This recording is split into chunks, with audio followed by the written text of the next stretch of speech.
बहुत डर लगता है ना फिजिक्स का। फिजिक्स को हाथ लगाने का भी मन नहीं करता, राइट। कभी कभी तो ऐसा लगता है यार फिजिक्स नहीं होता तो यू सिलेक्ट हो जाता है एमबीबीएस में। जितनी भी बुक्स है फिजिक्स की वो सब फेंक देने का मन करता है, राइट। अरे यार ये फिजिक्स फिजिक्स फिजिक्स, ये फिजिक्स नहीं होता ना तो यार मतलब क्या कुछ नहीं करता मैं, यू सिलेक्ट हो जाता। ये जो आप लोगों की सोच है ना, इसी सोच के कारण आप कभी स्टार्ट ही नहीं कर पाए, या बहुत ज़्यादा जोश में कभी स्टार्ट भी कर लिया तो उसको कंसिस्टेंटली कर नहीं पाते। तो यही सब चीज़ों के कारण ना आप लोग कभी जान ही नहीं पाए कि फिजिक्स कितना आसान होता है। एक बात बताओ, फिजिक्स ना ये तीनों सब्जेक्ट में सबसे आसान है। अब आपको लग रहा होगा कि ये क्या बोल दिया बे, कुछ नशा वगैरह करके बैठा है क्या? आप लोग ना किसी से भी पूछ लेना, किसी से भी जो एमबीबीएस में सिलेक्ट हुए उनको पूछना, या फिर मैं भी मेरे एक्सपीरियंस से बता रहा हूँ यार, कभी खुद से करके देखा ही नहीं ना। बाकी लोग बोलते हैं, या जिन्होंने नीट दी है, जो नीट एस्पिरेंट थे, वो लोग बोलते हैं कि, या तुम्हारे दोस्त लोग बोलते हैं कि नीट फिजिक्स बहुत डिफिकल्ट है, फिजिक्स बहुत डिफिकल्ट है।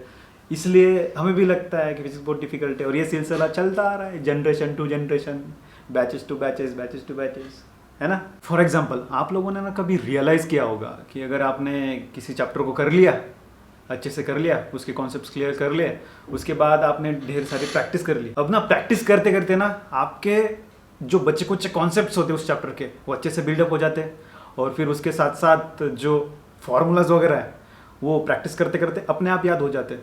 बस बात खत्म। बायोलॉजी और केमिस्ट्री की तरह बार बार उसको रिवाइज करने की ज़रूरत नहीं पड़ती, है ना। बायोलॉजी और केमिस्ट्री में होता है ना कि अगर हम रिवीजन के लिए ले लिया, रिवीजन कर रहे, तो ऐसा लगता है कि यार फर्स्ट टाइम कर रहे इस चैप्टर को, है ना।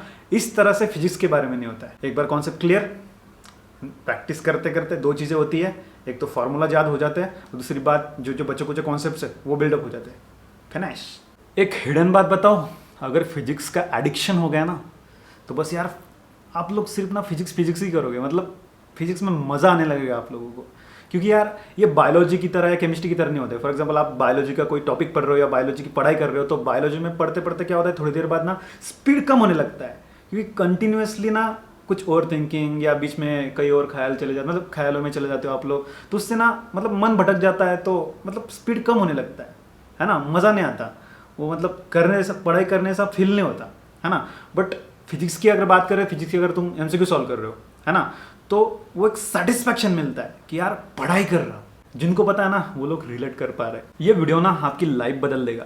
बस यार वीडियो एंड तक देखना, वो भी पेशेंस के साथ। वीडियो में आगे जाने से पहले मैं आप लोगों को एक बहुत ही अच्छे प्लेटफॉर्म के बारे में बता दूं। इस प्लेटफॉर्म का नाम है मेमोनिट। मेमोनिट में अब तक 70,000 स्टूडेंट्स ने करीब करीब 20 मिलियन, मतलब 2 करोड़ क्वेश्चंस की प्रैक्टिस करी है।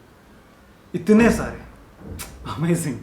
और सबसे इंपॉर्टेंट चीज क्या है पता है, नीट 2021 में करीब करीब 90% क्वेश्चंस, मतलब क्या कि 90 क्वेश्चन में से 85 क्वेश्चंस मेमोनिट से आए। और इसका जो प्रूफ है ना आपको उनके यूट्यूब चैनल पर मिलेगा।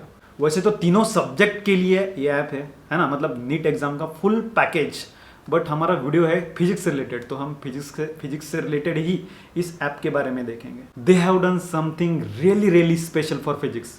ये जो एवरेज स्टूडेंट्स हैं ना, मतलब जिनकी फिजिक्स में बहुत ज़्यादा स्ट्रगल होती है, उनके लिए ये एप्लीकेशन ना बहुत ही ज़्यादा हेल्पफुल है। अगर फिजिक्स की बात करें तो सबसे इंपॉर्टेंट पहली चीज़ ये कि इसमें आपको इंपॉर्टेंट कॉन्सेप्ट्स के ही वीडियो लेक्चर्स मिलेंगे। मतलब क्या कि फालतू टाइम वेस्ट नहीं होगा आपका। और जो आखिरी टाइम में तो आपको नीट के पहले 2-2.5 महीने जो बचे हुए नीट 2022 के लिए, इनके लिए तो बहुत बेनिफिशियल है ना, क्योंकि यार बाकी के इसमें टाइम वेस्ट नहीं होगा। जो इंपॉर्टेंट कॉन्सेप्ट्स है उनके आपको वीडियो लेक्चर्स मिलेंगे। और दूसरी बात ये, इसमें आपको जितने भी क्वेश्चंस मिलेगा ना, उससे क्या होगा कि आपके कॉन्सेप्ट्स है ना और ज्यादा अच्छी तरह से बिल्डअप हो गए। और तीसरी खास बात ये कि यार इसमें आपको जो पीवाईक्यू सेक्शन है ना, उसमें हर एक प्रीवियस ईयर क्वेश्चन का आपको वीडियो सॉल्यूशन मिलेगा। और फोर्थ खास बात ये कि जो सबसे ज्यादा खास बात है, जो कि गेम चेंजर हो सकती है, जैसे प्रीवियस ईयर के क्वेश्चन होते हैं ना, उसी टाइप के क्वेश्चन इस ऐप में आपको फ्रेम किए हुए मिलेंगे। मतलब ये ऐप ना आपको 100% प्रिपेयर करवाएगा आने वाली नीट एग्जाम के लिए। तो जल्दी से ऐप डाउनलोड कर लो, लिंक डिस्क्रिप्शन में आपको मिल जाएंगी। और मेरा कूपन कोड शंकर 300 यूज करके आपको एडिशनल 300 रुपीज का डिस्काउंट मिलेगा। वीडियो के टॉपिक पे आते हैं। फिजिक्स बहुत आसान है, एक बार कॉन्सेप्ट्स क्लियर कर लिए, प्रैक्टिस कर ली ढेर सारी, बात खत्म। बट ना फिजिक्स के लिए ना पेशेंस बहुत ज़रूरी है। आप लोग क्या करते हो पता है, कॉन्सेप्ट क्लियर कर लेते हो, चैप्टर पढ़ लेते हो, कॉन्सेप्ट क्लियर हो जाते हैं आपके, और फिर आप एक्सपेक्ट करते हो कि यार एमसीक्यूज सॉल्व होने चाहिए। और फिर आप जब एमसीक्यूज सॉल्व करने लगते हो तो सॉल्व नहीं हो पाते और फिर डिमोटिवेट हो जाते हो। और फिर वही स्टोरी कि फिजिक्स बहुत डिफिकल्ट है, अब क्या करो। देखो कोई चैप्टर करने के बाद फर्स्ट टाइम ही क्वेश्चन सॉल्व नहीं होते, और ऐसा ज़रूरी भी नहीं है, ऐसा कंपलसरी भी नहीं है कि सॉल्व होने ही चाहिए। फिजिक्स का चैप्टर तभी परफेक्ट होता है जब आप बहुत सारी प्रैक्टिस करते हो, क्योंकि हर एक क्वेश्चन से आपको अलग अलग कॉन्सेप्ट्स पता चलते हैं, उससे चैप्टर परफेक्ट होने में हेल्प होती है। चैप्टर के कॉन्सेप्ट्स बिल्ड होते हैं जब तुम कोई चैप्टर पढ़ रहे होते हो, जो कॉन्सेप्ट्स बची हुई है ना, वो अच्छे से समझ में आती है जब तुम क्वेश्चन सॉल्व करते हो। तो जब तुम फर्स्ट टाइम किसी चैप्टर के क्वेश्चन सॉल्व कर रहे हो ना, चैप्टर करने के बाद, चैप्टर परफेक्ट करने के बाद, तो ऐसे एक्सपेक्टेशन नहीं रखना है कि मुझे क्वेश्चंस आने ही हैं। ये बात दिमाग में डाल लो कि चैप्टर करने के बाद अच्छे से सभी क्वेश्चंस की प्रैक्टिस करनी है, और क्लियर रखना, अपने ब्रेन को सॉर्टेड रखना कि चैप्टर करने के बाद, एमसीक्यू की प्रैक्टिस करने के बाद हमारा चैप्टर परफेक्ट होगा। ठीक है, तो भले ही कितना भी टाइम लगे, एक एक क्वेश्चन को अच्छे से पेशेंस के साथ एक एक क्वेश्चन सॉल्व करना है ना। सॉल्यूशन देखो, एक एक जो गलत हुआ है, जो आपको क्वेश्चन नहीं आ रहा, उसका सॉल्यूशन समझो, है ना। सॉल्यूशन पढ़ लो, उसको अच्छे से अंडरस्टैंड कर लो, और फिर एक एक क्वेश्चन ऐसे ही सॉल्व करो, है ना। और बहुत सारी प्रैक्टिस करने के बाद फिर एक्सपेक्ट करना कि नहीं ये चैप्टर मेरा परफेक्ट हुआ है, अब मुझे इसके क्वेश्चंस आने चाहिए। समझ में आई बात। जितनी ज़्यादा पेशेंस के साथ प्रैक्टिस करोगे उतना ही ज़्यादा वो चैप्टर परफेक्ट होता जाएगा। यहाँ तक सब समझ आया, सब क्लियर है, सब सॉर्टेड है, आगे जाए, डन, पक्का, ओके। अब क्या करो कि अच्छे से एक प्लान बना लो। अब प्लान कैसे बनाना है, जैसे मैंने मेरे स्ट्रैटेजी वाले वीडियो में बताया था कि उस तरह से आपको एक प्लान बनाना है ना। मतलब क्या होगा उसमें कि नॉर्मली उस प्लान में क्या होना चाहिए कि एक दिन में मतलब डेली, ठीक है, हर एक दिन डेली तीनों सब्जेक्ट की पढ़ाई होनी चाहिए साइमल्टेनियसली, है ना। क्योंकि हमारी उसका मोटिव ये था कि हमारी जो एग्ज़ाम है 3 घंटे की, उसमें अलग अलग सब्जेक्ट के लिए अलग अलग टाइम नहीं है ना। वो 3 घंटे में ही तीनों सब्जेक्ट की स्टडी करनी है। अभी तो 3 घंटे 20 मिनट है ना। तो वॉटएवर जो भी है, बट 3 घंटे में ही हमें, मतलब उस टाइम में ही, उस पर्टिकुलर टाइम में ही हमें तीनों सब्जेक्ट लिखने हैं, तीनों सब्जेक्ट की एमसीक्यू सॉल्व करने हैं, है ना। तो तीनों सब्जेक्ट की स्टडी भी एक दिन में साइमल्टेनियसली होनी चाहिए, राइट। तो उस तरीके से प्लान बनाना है। वो एक बार वीडियो देख लो, आपने नहीं देखा होगा तो एक बार देख लो। वो स्ट्रैटेजी मैंने बताई है 2.5 मंथ की, जैसे मैंने नीट क्रैक करी थी 2.5 मंथ्स में, मतलब कैसे करी थी, है ना। उस वो जो किया था मैंने 2.5 महीने में, जो भी जीरो से स्टार्ट करके मैंने किया था, वो मैंने उस वीडियो में बताया हुआ है, देख लो एक बार, ठीक है। और ये वीडियो खत्म होने के बाद अच्छे से वो वीडियो देख लेना। अब अच्छे से एक सिंपल सा प्लान बना लिया। अब क्या करो कि स्टार्टिंग में, उस प्लान में स्टार्टिंग के कुछ डेज, है ना, इजी टॉपिक्स लो, या ऐसे टॉपिक्स लो जो आपको पहले से थोड़े बहुत आते हैं। उससे क्या होगा, जब तुम टॉपिक्स कर लोगे, 1 दिन हो गया, 2 दिन हो गया प्लान का, तीसरे चौथे दिन आपको ना ऐसा कॉन्फिडेंस आने लगेगा कि नहीं यार मेरा हो रहा है, मेरा मतलब मैं कर पा रहा हूँ, है ना। फिजिक्स इतना डिफिकल्ट लगता था, बट ये टॉपिक्स मेरे हो रहे अच्छे से, है ना। तो उससे ना कॉन्फिडेंस से क्या होता है कि कॉन्फिडेंस से ना एक पुश मिलता है आगे के जितने टॉपिक्स है वो करने के लिए, है ना। It's a process, right. तो कॉन्फिडेंस आना चाहिए। कॉन्फिडेंस कब आएगा, जब तुम ये प्लान, मतलब स्टार्टिंग में इजी टॉपिक्स ले लोगे, है ना, तो उससे कॉन्फिडेंस आता रहेगा। और आगे के टॉपिक्स करने लगोगे तुम लोग तो धीरे धीरे ऐसे कंप्लीट होता जाएगा, और फिर बाद में ऐसा लगेगा कि यार नहीं मेरा तो आधा कंप्लीट हो गया, बस आधा ही बचा है ना। इस तरह से आपको एक पुश मिलता जाएगा, और फिर आप करने लगोगे कंप्लीशन विद परफेक्शन। अब सबसे इंपॉर्टेंट बात कि रिवीजन कैसे करनी है। रिवीजन के ऊपर एक मैं अलग से वीडियो बनाने वाला हूँ, ठीक है।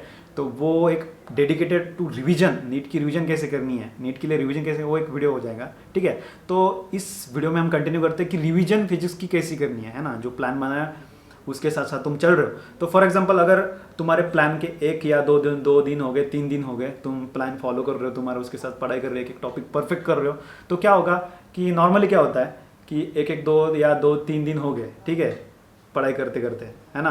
तो क्या होता है, तुम अगर बायो की पढ़ाई कर रहे हो, केमिस्ट्री की कर रहे हो, फिजिक्स की कर रहे हो, जो भी कोई भी सब्जेक्ट हो, है ना, तुम पढ़ाई कर रहे हो, राइट।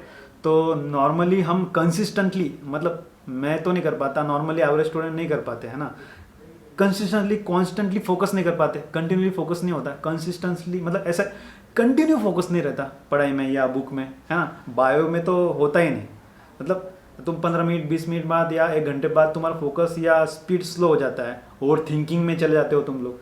तो उस टाइम क्या करना है पता है, उस टाइम क्या करना है कि कोई भी या 1 या 2 दिन पहले, मतलब पिछले दिन या मतलब जो भी तुम्हारे प्लान के पहले वाले 1-2 दिन पहले वाले, ठीक है, कोई भी टॉपिक उठाना है फिजिक्स का, कोई भी टॉपिक उठाना है ना। मतलब वो टॉपिक के क्या करना है, कोई भी टॉपिक उठाना, अब क्या करना है कि टाइम लगा के एमसीक्यू सॉल्व करने, है ना। अब डिपेंड करता है वो कितने एमसीक्यू लेने हैं आपको, है ना। ये अगर तुम बहुत ज़्यादा डिप्रेशन में आ गए हो या बहुत ज़्यादा सोचने लगे हो तो आधा घंटे के मतलब एक 20-30 एमसीक्यू ले लो, है ना, नहीं तो 10 एमसीक्यू 5 एमसीक्यू कुछ भी कर सकते हो अपने हिसाब से। तुम्हें ऐसा लग रहा है कि नहीं यार मेरी स्पीड स्लो हो रही पढ़ाई की, तो बस यार मैं 5 मिनट नैप ले लो या 10 मिनट नैप ले लूँ, है ना। तो उस टाइम 5 मिनट या 5-10 एमसीक्यू ले लो, और बहुत ज़्यादा इंटेंस और थिंकिंग चल रही है तो बस 20-30 एमसीक्यू ले लो। टाइम लगा के करना है, जो भी कर रहे हो तुम, जितने भी एमसीक्यू कर रहे हो टाइम लगा के, फटक से जो कर रहे हो वो बाजू में रख के, फिजिक्स के जो पीछे 1-2 दिन पहले किया हुआ चैप्टर है उसके एमसीक्यूज लेना है, डायरेक्टली टाइम लगाना है और सॉल्व करने बैठना है। उससे क्या होगा पता है, उससे 2 बेनिफिट्स आपको मिलेंगे। एक तो रिवीजन के लिए अलग से टाइम देने की जरूरत नहीं पड़ेगी, और दूसरी बात ये जो टाइम होता है आपका, है ना, जिस टाइम में आप पढ़ाई कर रहे हो तो उस टाइम आपका स्पीड स्लो हो गया और थिंकिंग में चले गए हो, जो भी है सबसे ज़्यादा टाइम वेस्ट करने वाली यही चीज़ें होती है ना, है ना।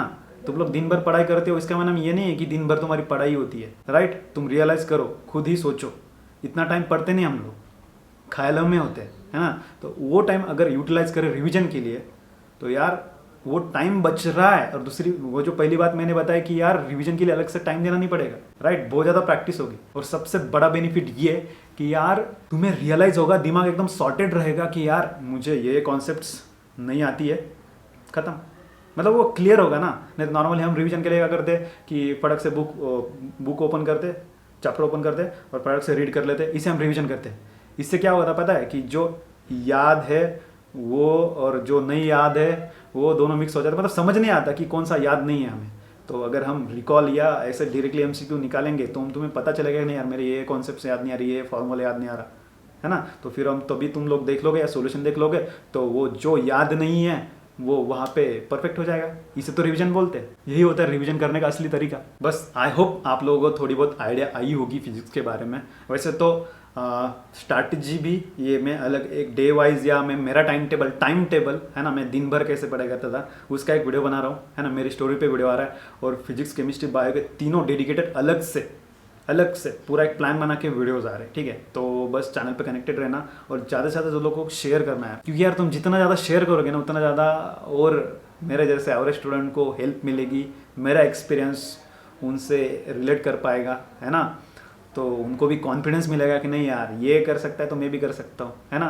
तो यार करो, जितना हो सके उतना शेयर करो। और शेयर कर सकते हो तुम कहाँ पता है, जितने भी नीट के ग्रुप्स है व्हाट्सएप पे, इंस्टाग्राम पे, टेलीग्राम पे, सब तरफ शेयर कर दो, फैला दो यार please, it's a humble request. Okay, तो बस आज के लिए इतना ही था। तो मिलते हैं अगले किसी व्लॉग में या स्टोरी टेलिंग वीडियो में या हमारे नॉर्मल ऐसे नीट वाले वीडियो में। ओके, तो चलो बाय।